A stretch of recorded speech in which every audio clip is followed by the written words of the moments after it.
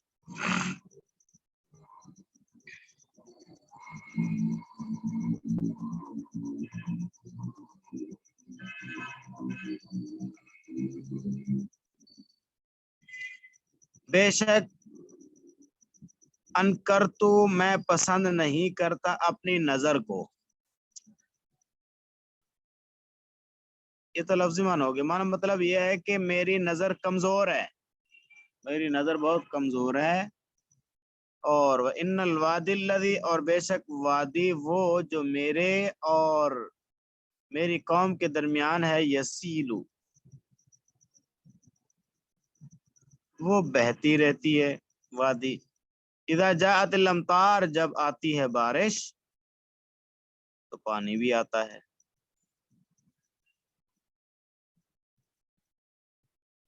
فیشق علی اجتیازہ تو گراں گزرتا ہے میرے اوپر اس کو اس نالے سے گزر کر آنا. فوددت میں چاہتا ہوں انک تأتی بے شک آپ آئیں میرے پاس. فتصلی بیتی مکانن پس آپ نماز پڑھیں میرے گھر میں ایک کونے میں ایک جگہ. اتخذہ مصلن کہ بنا لو میں اس کو مصلی، مطلب نماز پڑھنے کی جگہ مسجد بنا لوں. فقال رسول اللہ صلی اللہ علیہ وسلم فرمایا اللہ کے رسول صلی اللہ علیہ وسلم نے سأفعل فغدا علی رسول اللہ صلی اللہ علیہ وسلم و ابو بکر رضی اللہ تعالیٰ عنہ. سأفعل ان قریب میں آؤں گا، یعنی ٹھیک ہے پھر میں آ جاؤں گا آپ کے پاس، نماز پڑھا دوں گا آپ کے.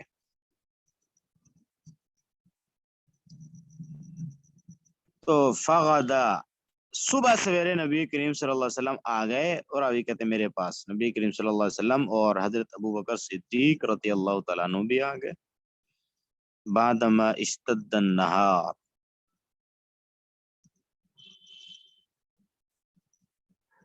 اور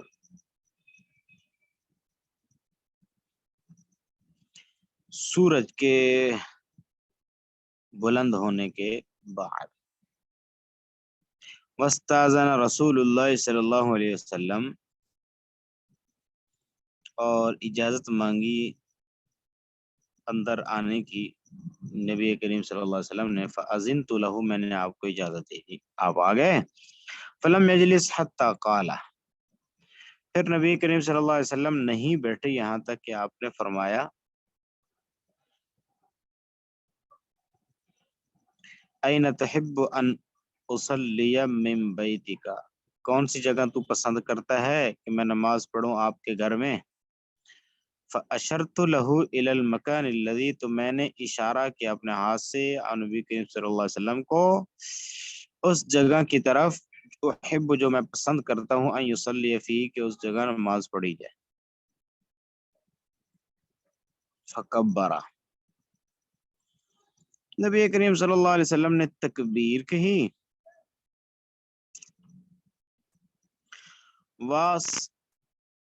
وصففنا وراءہ اور ہم نے صف باندھی آپ صلی اللہ علیہ وسلم کے پیچھے صف بنائی. فصلی رکعتین نبی کریم صلی اللہ علیہ وسلم نے 2 رکعتیں نماز پڑھائی. ثم سلم پھر آپ نے سلام پھیر دیا. وسلمنا اور ہم نے بھی سلام پھیرا. حین سلم جس وقت آپ صلی اللہ علیہ وسلم نے سلام پھیرا.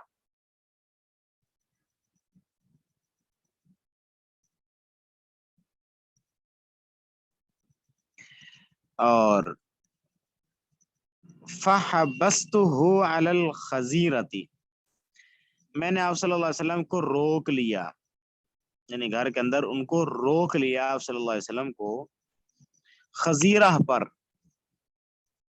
خزیرہ خاص قسم کا حلوہ ہے. تصنع لہ جو آپ صلی اللہ علیہ وسلم کے لیے تیار کیا گیا. فسمع اہل الدار، سنا گھر والوں نے،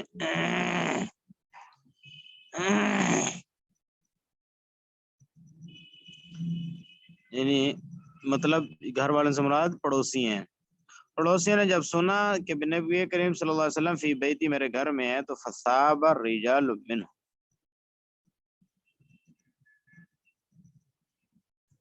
آنا شروع ہو گئے مرد ان میں سے، حتی کثر الرجال فی البیت، یہاں تک کہ زیادہ ہو گئے لوگ میرے گھر میں۔ فقال رجل، ایک آدمی نے کہا، ما فعل مالک لا اراہ، کیا ہو گیا ہے، کیا کیا ہے مالک نے، میں نہیں دیکھ رہا اس کو، یعنی کہاں گیا، چلا گیا مالک اس گھر کا، میں اس کو دیکھ نہیں رہا، کدھر گیا۔ ایک آدمی نے کہا، ذاک منافق، وہ منافق ہے، لا يحب اللہ ورسولہ، نہیں محبت کرتے اللہ اور اس کے رسول سے، وہ انسان نہیں محبت کرتا اللہ اور اس کے رسول سے۔ نبی کریم صلی اللہ علیہ وسلم نے فرمایا، لا تقل ذالک، آپ ایسا نہ کہیں، الا تراہ، کیا نہیں دیکھتے آپ ان کے بارے میں، قالا، اس کہتا ہے، لا الہ الا اللہ یبتغی بذالک وجہ اللہ، یعنی وہ کلمہ پڑھتا ہے اللہ کی رضا کو چاہتا ہے۔ فقال، فرمانے لگے، اللہ اور اس کا رسول ہی زیادہ جانتا ہے، یعنی تمہیں پتہ نہیں ہے اس چیز کا علم، اس چیز کے بارے میں۔ تو ایک صحابی نے عرض کیا، اللہ اور اس کا رسول ہی زیادہ جانتا ہے، اما نحن، برل ہم، فواللہ، اللہ کی قسم، نہیں دیکھتے، ودہ،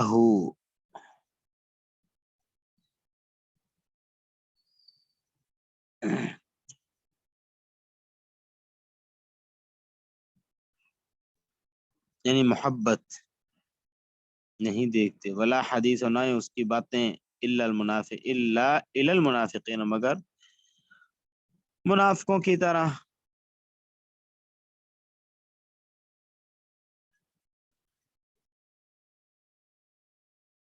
باتیں ایسی ہیں جیسے منافقوں کے کارنامے ہوتے ہیں، اس طرح ہیں۔ تو نبی کریم صلی اللہ علیہ وسلم نے فرمایا، ان اللہ، بے شک اللہ تبارک و تعالی نے تحقیق حرام کر دیا جہنم کے اوپر اس آدمی کو جس نے کہہ دیا، لا الہ الا اللہ یبتغی بذالک وجہ اللہ، اللہ کی رضا کو چاہتے ہوئے۔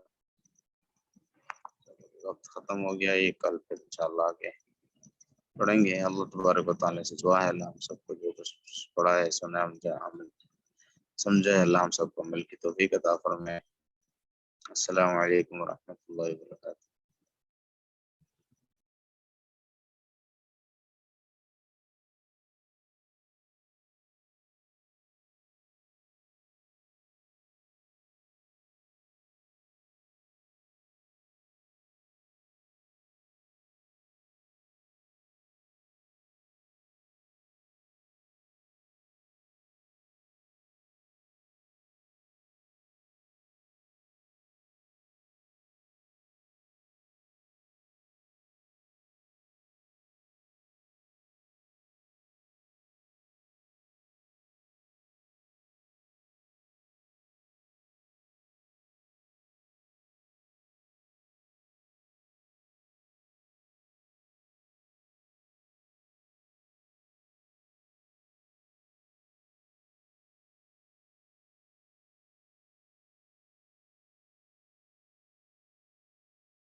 السلام علیکم ورحمۃ اللہ وبرکاتہ۔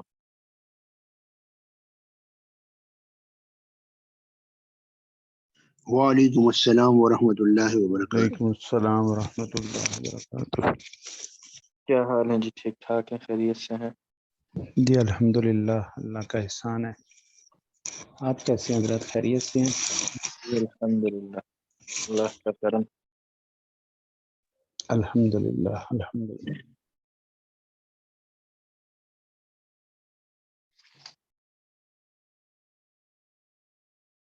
اچھا، ہماری سبق جو ہے وہ چل رہا تھا کتاب الاقرار میں۔ اگر کوئی شخص جو ہے اپنے اوپر اقرار کر لے کسی چیز کا، میں نے فلاں بندے کے پیسے دینے ہیں، میں نے فلاں بندے کی یہ چیز دینی ہے، تو اس طرح اقرار کرنے سے اقرار درست ہو جاتا ہے اور وہ چیز اس کے اوپر لازم ہو جاتی ہے۔ تو اس کے کچھ مسائل گزر گئے تھے. آج ہم نے سبق پڑھنا ہے ادھر سے ومن اقر بحق وقال ان شاء اللہ متصلا باقرارہ لم یلزمہ الاقرار.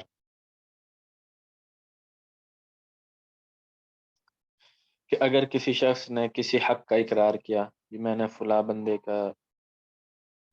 کے جو ہے پیسے دینے ہیں یا میں نے کوئی اور چیز دینی ہے، لیکن متصل انشاءاللہ بھی کہہ دے کہ میں نے فلاں بندے کے 2000 روپے دینے ہیں انشاءاللہ، اس طرح جملہ بول دیا، لم یلزمہ الاقرار، تو اقرار جو ہے اس کو لازم نہیں ہوگا. کیوں؟ کیونکہ اس نے اپنے اقرار کو اللہ تعالیٰ کی چاہت پر معلق کیا ہے. انشاءاللہ اگر اللہ تعالیٰ چاہیں، ٹھیک ہے، اور اللہ تعالیٰ کی چاہت جو ہے معلوم نہیں ہے کہ اللہ تعالیٰ کیا چاہتے ہیں، اس لیے اقرار باقی ہو جائے گا، یہ باطل ہو جائے گا. تو اس وجہ سے اقرار اس کو لازم نہیں ہوگا. اس میں شرط یہ ہے کہ متصل طور پر کہے. اگر اس نے متصل طور پر نہیں کہا بلکہ پہلے جملہ بول دیا میں نے فلاں بندے کے 1000 روپے دینے ہیں انشاءاللہ، درمیان میں وقفہ آ گیا، فاصلہ آ گیا، تو اس صورت میں جو انشاءاللہ ہے وہ اس اقرار کے اوپر کوئی اثر نہیں کرے گا، اس کی وجہ سے اقرار باطل نہیں ہوگا. ہاں اگر متصل طور پر کہہ دے اس صورت میں جو اقرار ہے وہ لازم نہیں ہوگا. فمن اقر وشرط الخيار لنفسه، ایک شخص نے اقرار بھی کیا اور اپنے لیے اختیار بھی لگا لیا، لازمہ الاقرار، تو اقرار لازم ہو جائے گا. وبطل الخيار، اور خیار جو ہے وہ باطل ہو جائے گا. اس نے کہا جی میں نے فلاں بندے کے 2000 روپے دینے ہیں لیکن مجھے 3 دن تک کا اختیار ہے کہ میں یہ اقرار کروں یا نہ کروں. اقرار کے اندر اس نے اپنے لیے شرط لگا لی کہ میں اقرار کروں یا نہ کروں. ویسے 2000 روپے دینے ہیں لیکن میرے لیے شرط ہے کہ میں 3 دن تک جو ہے اس اقرار کے بارے میں سوچ کر صحیح جواب دوں گا، حتمی جواب دوں گا.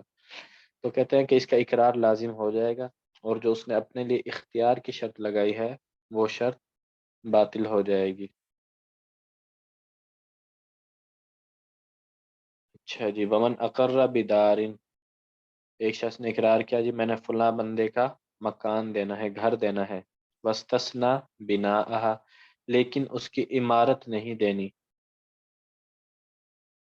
واستثنى بناءها لنفسه، اور جو اس کی عمارت ہے اس کو اپنے لیے مستثنا کر لیا.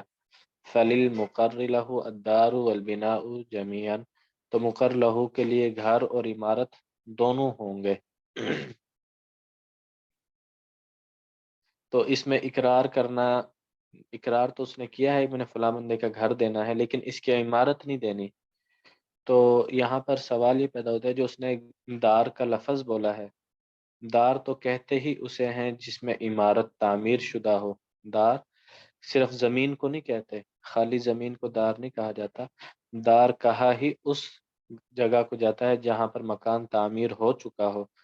تو گو اس نے پہلے اقرار کیا جی میں نے گھر دینا ہے، ٹھیک ہے، گویا کہ تعمیر سمیت یہ زمین میں نے فلاں بندے کو دینی ہے، بعد میں تعمیر کا انکار کر رہا ہے، تو گویا کہ پہلے اقرار کر کے اب اس سے رجوع کرنا چاہتا ہے. تو اقرار میں رجوع کرنا یہ ممکن نہیں، ایک دفعہ اقرار کر لیا تو وہ چیز لازم ہو جاتی ہے. تو اس لیے یہاں پر یہ اقرار سے رجوع سمجھا جائے گا اور اس کا یہ قول جو ہے یہ معتبر نہیں ہوگا. وَإِنْ قَالَ بِنَاءُ هَذِهِ الدَّارِ لِي وَالْعَرْصَةُ لِفُلَانٍ فَهُوَ كَمَا قَالَ، ہاں اگر وہ اس طرح جملہ بولے کہ اس گھر کی جو عمارت ہے وہ میری ہے اور جو نیچے زمین ہے زمین فلاں بندے کی ہے. وَالْعَرْصَةُ لِفُلَانٍ، عرصہ کہتے ہیں یہ جو خالی جگہ ہو، صحن وغیرہ ہو، اس گھر کی جو تعمیر ہے وہ میری ہے اور اس میں جو خالی جگہ ہے، صحن وغیرہ ہے، وہ فلاں بندے کا ہے. تو اس صورت میں ایسا ہی ہوگا، مکان اس کا سمجھا جائے گا، آگے جو صحن ہے وہ دوسرے بندے کا جس کے لیے اقرار کیا ہے. ومن اقر بتمر فی قوسرۃ، پھر کوئی شخص اقرار کرے کھجور کا ایک ٹوکری کے اندر، تو اس کو کھجور اور ٹوکری دونوں لازم ہو جائیں گی. اچھا، اس میں قاعدہ یہ ہے کہ اگر کسی چیز کو ظرف بنایا جائے تو ہم دیکھیں گے کہ ظرف ایسی چیز ہے جو منتقل ہو سکتی ہے. اگر جس چیز کو ظرف بنایا، جیسے یہاں پر ٹوکری کو ظرف بنایا گیا ہے، تو ٹوکری ایک جگہ سے دوسری جگہ پر منتقل ہو سکتی ہے، تو اگر ایسی چیز کو ظرف بنایا جو منتقل ہو سکتی ہے، انتقال کو قبول کرتی ہے، تو اس صورت میں ظرف اور مظروف دونوں چیزیں لازم ہوں گی۔ تو یہاں پر ہم نے دیکھا کہ جو ہے ٹوکری اس نے ظرف بنائی ہے اور کھجور کو مظروف بنایا ہے کہ کھجور ٹوکری کے اندر کھجور میں نے دینی ہے فلاں بندے کو، تو یہاں پر جو ٹوکری ہے وہ بھی اس کو لازم ہو جائے گی۔ ومن اقر بدابۃ فی استبل لازمہ الدابۃ خاصۃ، کسی نے اقرار کیا جی میں نے فلاں بندے کا جانور دینا ہے استبل میں، باڑے میں، تو اس کو صرف اور صرف وہ جانور لازم ہوگا، باڑا لازم نہیں ہوگا، کیونکہ یہاں پر باڑے کو اس نے ظرف بنایا ہے، استبل کو اس نے ظرف بنایا ہے اور جانور کو مظروف بنایا ہے۔ تو ہم ظرف کے بارے میں پڑھ چکے ہیں کہ اگر وہ منتقل نہ ہو تو پھر وہ اقرار میں شامل نہیں ہوگا۔ تو استبل جو ہے وہ ایک جگہ سے دوسری جگہ منتقل نہیں ہو سکتا، ٹھیک ہے، وہ تو ادھر ہی رہے گا، اس لیے صرف یہاں پر جانور لازم ہوگا، استبل لازم نہیں ہوگا۔ وَإِنْ قَالَ غَصَبْتُ ثَوْبًا فِي مِنْدِيلٍ لَزِمَاهُ جَمِيعًا، اگر وہ کہے جی میں نے کپڑے کو غصب کیا رومال میں، تو دونوں لازم ہو جائیں گے۔ رومال میں کپڑا لپٹا ہوا تھا تو میں نے اس کو غصب کیا ہے، تو اس نے رومال بھی غصب کیا اور جو کپڑا ہے وہ بھی غصب کیا، لہذا دونوں لازم ہو جائیں گے۔ وَإِنْ قَالَ، اگر یوں کہے لہو علیہ ثوب، میں نے فلاں بندے کا کپڑا دینا ہے فی ثوب، کپڑے کے اندر، لازماہ جميعا، تو دونوں کپڑے لازم ہو جائیں گے، کیونکہ ایک کپڑے کو دوسرے کپڑے کے اندر رکھ دیا جاتا ہے، ظرف بن سکتا ہے، ظرف بننے کی صلاحیت ہے، تو لہذا دونوں کپڑے اس کو لازم ہو جائیں گے۔ وَإِنْ قَالَ لَهُ عَلَيَّ ثَوْبٌ فِي 10 أَثْوَابٍ، اگر یوں کہیں کہ میں نے فلاں بندے کا ایک کپڑا دینا ہے 10 کپڑوں میں، تو لم يلزمه عند ابی یوسف رحمہ اللہ تعالی الا ثوب واحد، تو امام ابو یوسف رحمۃ اللہ علیہ کے نزدیک ایک کپڑا لازم ہوگا۔ وقال محمد رحمۃ اللہ علیہ، کہ امام محمد رحمۃ اللہ علیہ فرماتے ہیں یلزمہ 11 ثوبا، کہ اس کو 11 کپڑے لازم ہو جائیں گے۔ امام ابو یوسف رحمۃ اللہ علیہ فرماتے ہیں کہ عام طور پر ایک کپڑے کو 10 کپڑوں میں چھپا کر نہیں رکھا جاتا، 10 کپڑوں کے اندر ایک کپڑے کو نہیں رکھا جاتا، 10 کپڑوں کو ایک کپڑے کے لیے ظرف نہیں بنایا جاتا۔ تو یہاں پر جو اس نے 10 کا ذکر کیا ہے یہ ویسے ہی ذکر کر دیا ہے، لہذا اس کو صرف ایک کپڑا لازم ہوگا، جو اس نے کہا نا لہو علیہ ثوبن، یہ والا کپڑا اس کو لازم ہو جائے گا، جو آگے اس نے فی 10 اسواب کہا ہے وہ لازم نہیں ہوگا۔ جبکہ امام محمد رحمۃ اللہ علیہ فرماتے ہیں یہ 10 کپڑے بھی لازم ہوں گے اور وہ ایک کپڑا بھی لازم ہوگا، کیونکہ امام محمد رحمۃ اللہ علیہ فرماتے ہیں کبھی کبھار کپڑا جو ہے وہ زیادہ قیمتی ہوتا ہے تو اس کو پھر 10 کپڑوں میں چھپا کر بھی رکھ دیا جاتا ہے، ٹھیک ہے، تو کبھی کبھار صورتحال ایسی بن جاتی ہے، لیکن اس میں فتویٰ جو ہے وہ امام ابو یوسف رحمۃ اللہ علیہ کے قول پر ہے کہ عام طور پر اس طرح نہیں ہوتا، اس لیے یہاں پر اس کو صرف ایک ہی کپڑا لازم ہوگا۔ ومن اقر بغصب ثوب، اقرار کیا جی میں نے فلاں بندے سے کپڑا چھینا ہے، اسے میں نے کپڑا غصب کیا ہے، وجاء بثوب معیب، بعد میں جب آیا تو ایک عیب والا کپڑا اٹھا کر لے آیا اور کہا جی یہ کپڑا میں نے اس سے غصب کیا تھا، فالقول قوله فیہ، تو اسی کا قول معتبر ہوگا جس نے اقرار کیا ہے مع یمینہ، اس کی قسم کے ساتھ۔ اس نے جب کہا نا میں نے اس کا کپڑا غصب کیا ہے، تب اس نے وضاحت نہیں کی تھی کہ کپڑا عیب دار غصب کیا ہے یا صحیح سلامت غصب کیا ہے، تو اگر وہ عیب دار کپڑا لے کر آئے، اگلا بندہ کہے تو نے تو ٹھیک ٹھاک کپڑا غصب کیا تھا، اس کے اندر تو کسی قسم کا کوئی عیب بھی موجود نہیں تھا، تو وہ چونکہ دعویٰ کر رہا ہے کہ کپڑا صحیح سلامت تھا ہر قسم کے عیب سے، تو اسے کہا جائے گا آپ دعویٰ کر رہے ہیں، اس دعویٰ کو گواہوں کے ذریعے ثابت کرو، اس کے اوپر دلیل پیش کرو۔ اگر وہ دلیل پیش کر دے، گواہ پیش کر دے، تو پھر اس سے کہا جائے گا جی صحیح سلامت کپڑا ہی اس کو دیں، لیکن اگر وہ گواہ پیش نہ کر سکے تو جس نے اقرار کیا تھا کہ میں نے اس کا کپڑا دینا ہے تو اس سے قسم لی جائے گی، کیونکہ وہ انکار کر رہا ہے، اس بندے نے صحیح سلامت کپڑے کا دعویٰ کیا کہ کپڑا صحیح سلامت ہے، اس نے انکار کیا کہ کپڑا صحیح سالم نہیں ہے بلکہ عیب والا کپڑا ہے، تو یہ انکار کرنے والا ہے، اور قاعدہ کلیہ یہ ہے کہ جو انکار کرے ایک بندہ دعویٰ کرتا ہے، دوسرا اس کے دعوے کا انکار کرتا ہے، تو جو انکار کرے اس پر قسم آتی ہے اور دعویٰ کرنے والے کے اوپر گواہ پیش کرنا لازم ہوتے ہیں۔ یہاں چونکہ وہ گواہ پیش نہیں کر سکا تو اس لیے دوسرے بندے سے قسم لی جائے گی، اگر وہ قسم اٹھا لے تو اس کا قول معتبر ہوگا، اگر وہ قسم کھانے سے انکار کر دے تو پھر دوسرے بندے کا قول معتبر ہوگا، پھر اس کو صحیح سالم کپڑا دینا پڑے گا۔ اگر یہ قسم اٹھا لے کہ میں نے یہی کپڑا غصب کیا ہے، عیب دار کپڑا ہی غصب کیا ہے، تو پھر یہی کپڑا دے دیا جائے گا۔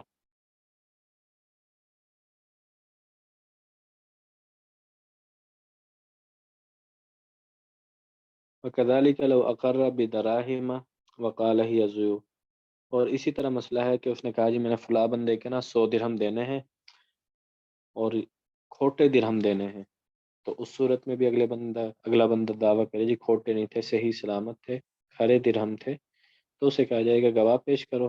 اگر وہ گواہ پیش کر دے تو کھرے درہم لازم ہو جائیں گے، نہ پیش کرے تو جس نے اقرار کیا ہے 100 درہم کا، اس سے قسم لی جائے گی اور اس کھوٹے درہم اس کو دے دیے جائیں گے۔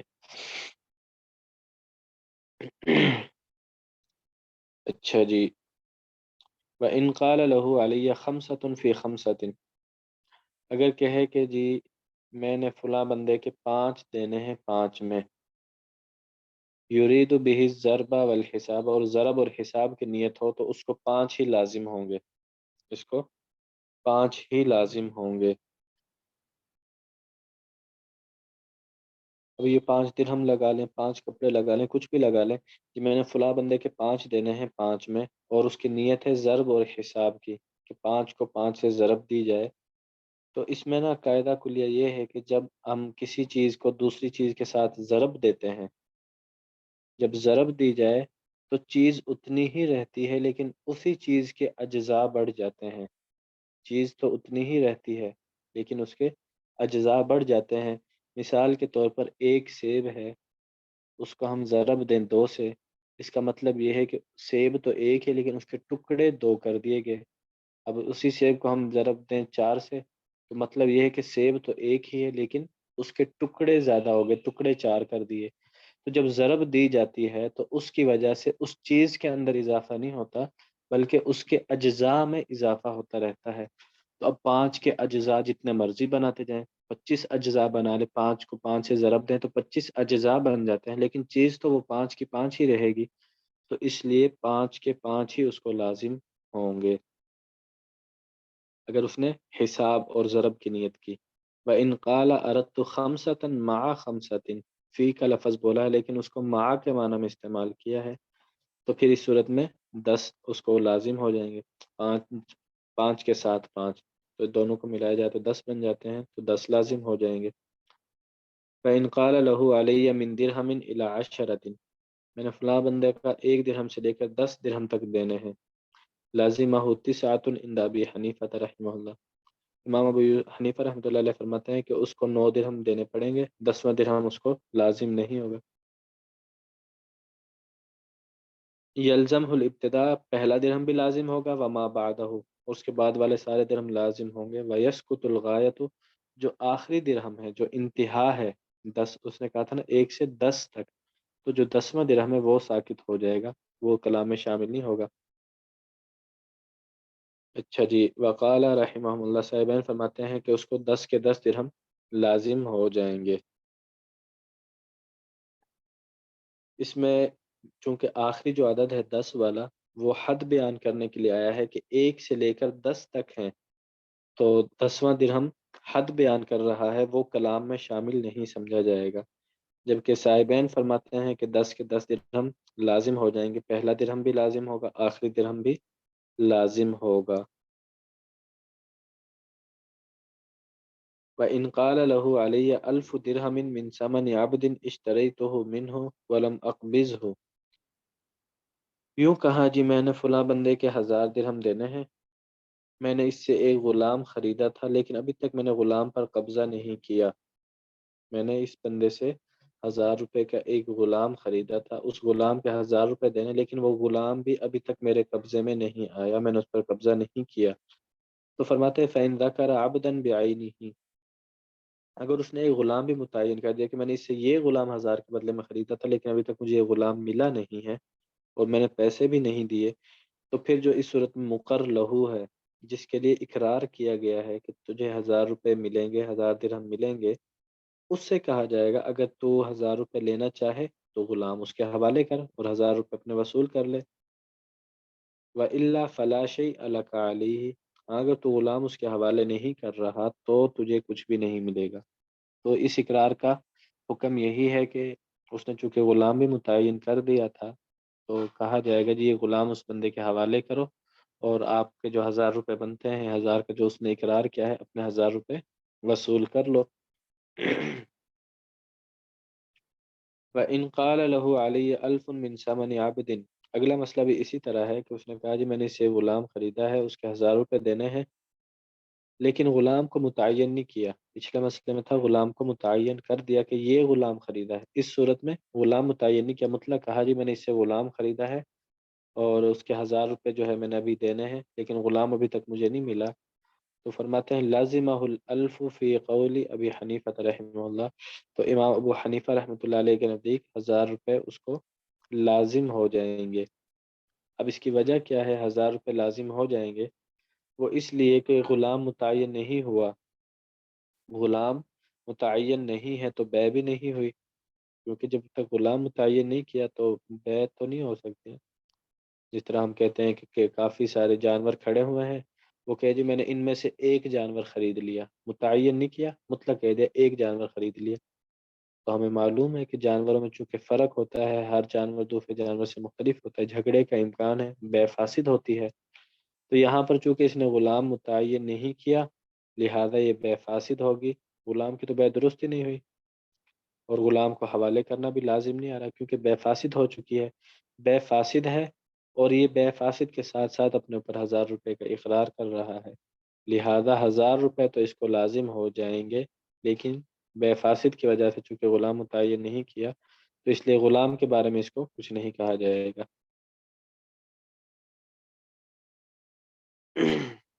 وَلَوْ قَالَ عَلَيَّ أَلْفُ دِرْهَمٍ، اگر یوں کہا کہ میں نے 1000 درہم دینے ہیں شراب کی قیمت یا خنزیر کی قیمت کے، ٹھیک ہے، تو لازمہ الالف 1000 روپے اس کو لازم ہو جائیں گے، ولم یقبل تفسیرہ، تو اس کی جو تفسیر ہے وہ قبول نہیں کی جائے گی، یعنی وہ وضاحت کر رہے ہیں 1000 روپے کس چیز کے ہیں، شراب کے ہیں، خنزیر کے ہیں، تو یہ بات اس کی نہیں مانی جائے گی، بس 1000 روپے اس کے اوپر لازم کر دیے جائیں گے،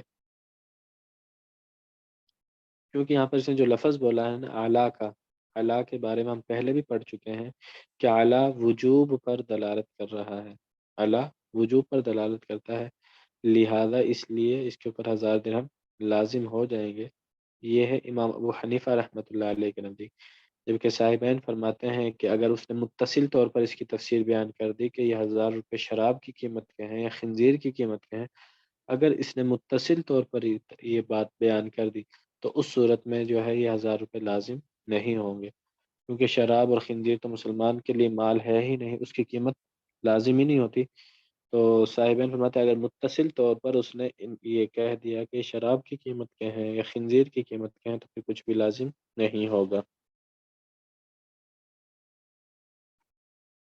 وَإِنْ قَالَ لَهُ عَلِيَّ أَلْفٌ، میں نے فلاں بندے کے 1000 روپے دینے ہیں، من ثمن متاع، میں نے اس سے کچھ سامان خریدا تھا اس کی قیمت ہے، وہی ضیوف، اور یہ 1000 درہم میں نے کھوٹے دینے ہیں، فقال المقر له، جس کے لیے اقرار کیا گیا وہ کہتا کھوٹے نہیں ہیں بھائی کھرے درہم دینے ہیں، لازمہ الجیات، تو اس کو کھرے درہم لازم ہو جائیں گے امام ابو حنیفہ رحمۃ اللہ علیہ کے نزدیک۔ وقال ابو یوسف و محمد رحمہ اللہ ان قال ذلك موصولا صدق، اگر اس نے متصل طور پر کہہ دیا کہ یہ کھوٹے درہم ہے تو پھر تو کھوٹے درہم ہی لازم ہوں گے، اسی کی بات مانی جائے گی، فإن كان مفصولا، لیکن اگر فاصلہ درمیان میں آ گیا تو اس صورت میں تصدیق نہیں کی جائے گی، پھر کھرے درہم لازم ہو جائیں گے۔ تو امام صاحب فرماتے ہیں کہ کھرے ہی درہم لازم ہوں گے، کیونکہ عام طور پر جب کوئی خرید و فروخت کی جاتی ہے تو اس میں کھرے درہم ہی مراد لیے جاتے ہیں، اگر کوئی کھوٹے درہموں کے ذریعے خرید و فروخت کرنا چاہے تو اس کی وہ صراحت کرتا ہے کہ یہ درہم میں جو 1000 دینے ہیں یہ کھوٹے دینے ہیں، یہاں پر اس نے مطلق بات کی ہے کہ میں نے 1000 درہم کے بدلے میں چیز خریدی، اب مطلق درہم جب بولے ہیں تو مطلق سے تو کھرے درہم ہی مراد لیے جائیں گے.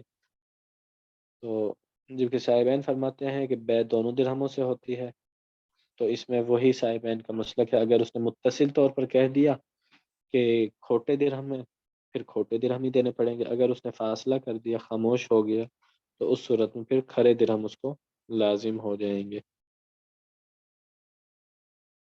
ومن اقر لغیرہ بخاتم، اقرار کیا جی میں نے فلاں بندے کی انگوٹھی دینی ہے، فلاح الحلقۃ والفص، تو اس کا جو حلقہ ہے وہ بھی لازم ہوگا، اور فص اس کے اوپر جو نگینہ ہوتا ہے وہ بھی لازم ہوگا.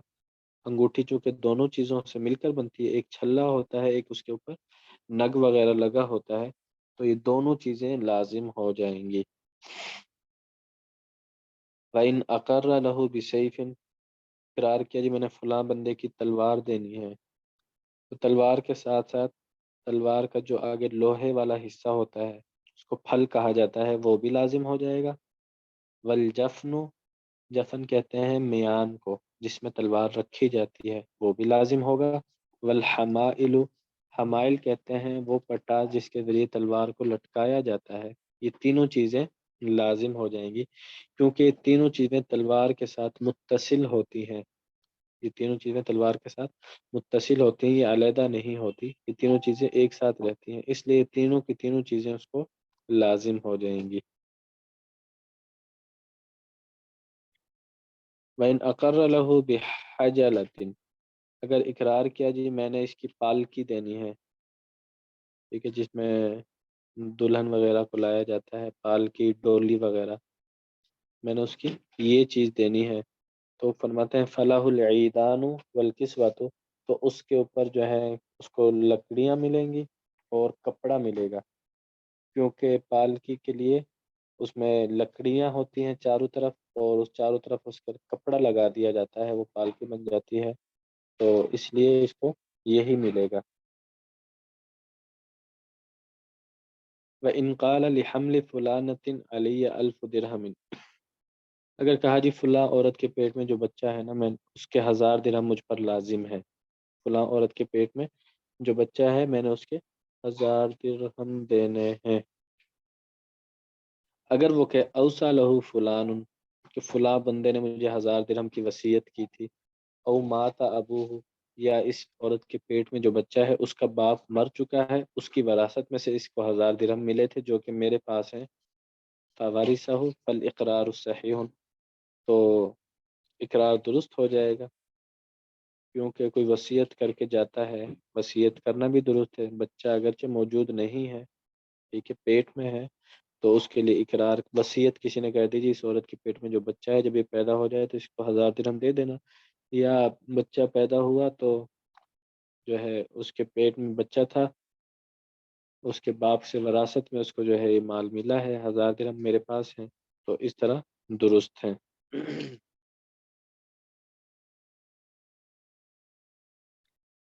اچھا جی، وَإِنْ أَبْهَمَ الْإِقْرار، لیکن اگر اس نے اقرار کر دیا میں نے فلاں عورت کے پیٹ میں جو بچہ ہے اس کے 1000 درہم دینے ہیں، لیکن وجہ نہیں بتائی، مبہم رکھا، لم یصح عند ابی یوسف، تو امام ابو یوسف رحمۃ اللہ علیہ کے نزدیک یہ اقرار درست نہیں ہوگا، کیونکہ جو عورت کے پیٹ میں بچہ ہے وہ کسی کے اوپر قرضہ کیسے چڑھا سکتا ہے، ٹھیک ہے، کیونکہ نہ تو وہ کوئی خرید و فروخت کر سکتا ہے، وہ دنیا میں موجود ہی نہیں ہے. تو اگر اس نے مبہم طور پر اقرار کیا تو اس صورت میں یہ لازم نہیں ہوں گے، جبکہ امام محمد رحمۃ اللہ علیہ فرماتے ہیں یہ یصح ہو کہ مبہم اقرار کرے تو بھی درست ہے، ہم اس کو وراثت پر ہی محمول کر لیں گے جی، اس کو وراثت پر، وراثت کے اندر جو ہے یہ رقم ملی ہے.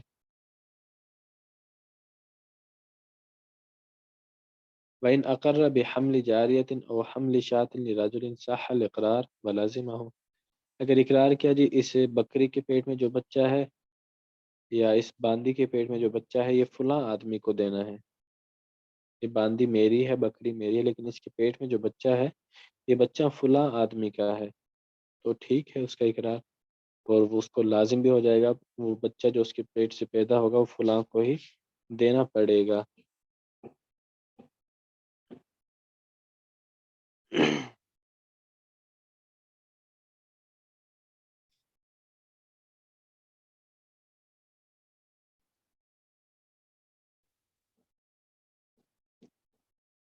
چلیں میرا مطالعہ یہاں تک تھا آج، باقی انشاءاللہ کل پڑھ لیں گے آگے. یہاں تک سمجھ آ گیا آپ حضرات کو؟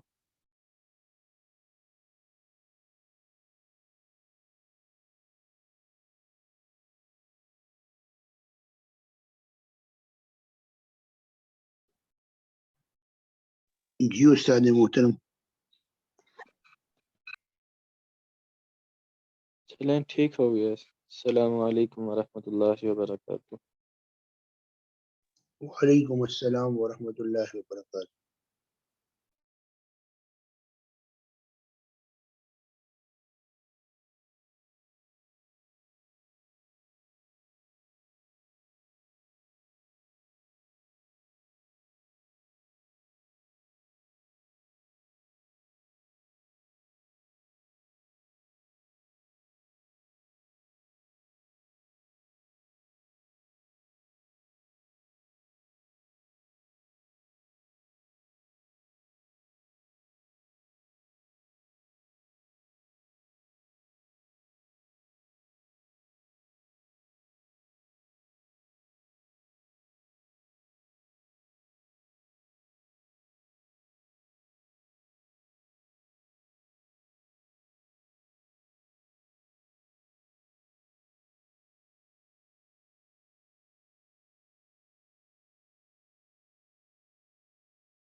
السلام علیکم ورحمۃ اللہ وبرکاتہ.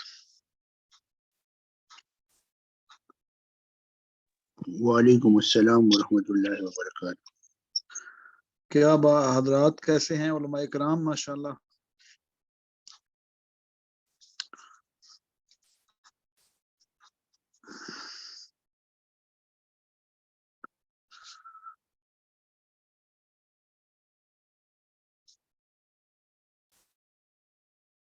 آپ کی دعائیں.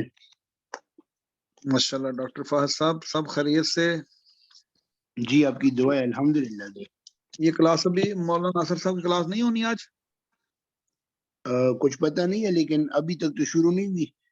اچھا. 1-2 منٹ پہلے مولانا سہیل صاحب نے کلاس ختم کر دی. ہاں وہ تو میں موجود تھا اس میں تو. جی ابھی تک انہوں نے مولانا ناصر صاحب نے کلاس شروع نہیں کی. جی اچھا جی.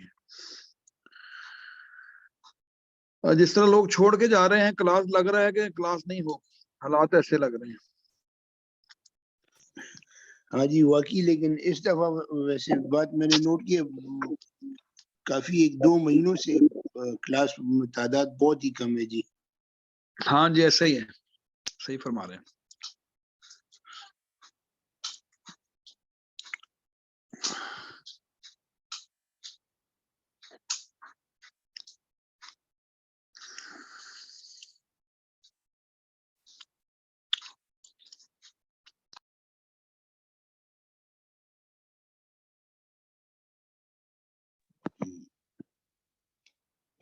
انوش بھائی.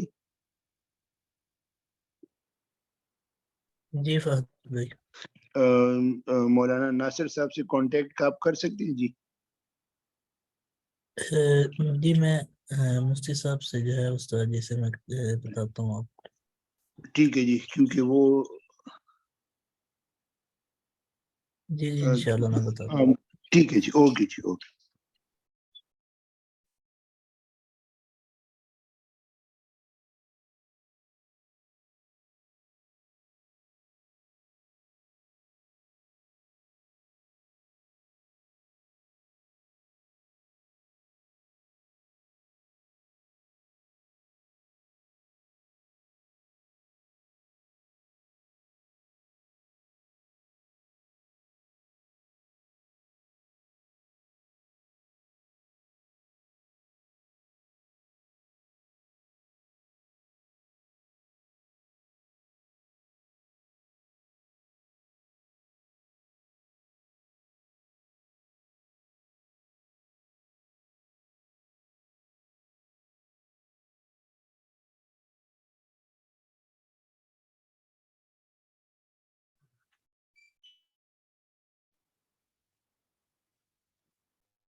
جی فہد بھائی وہ استاد جی فرما رہے ہیں جی کہ مولانا ناصر صاحب کی کلاس نہیں ہوگی.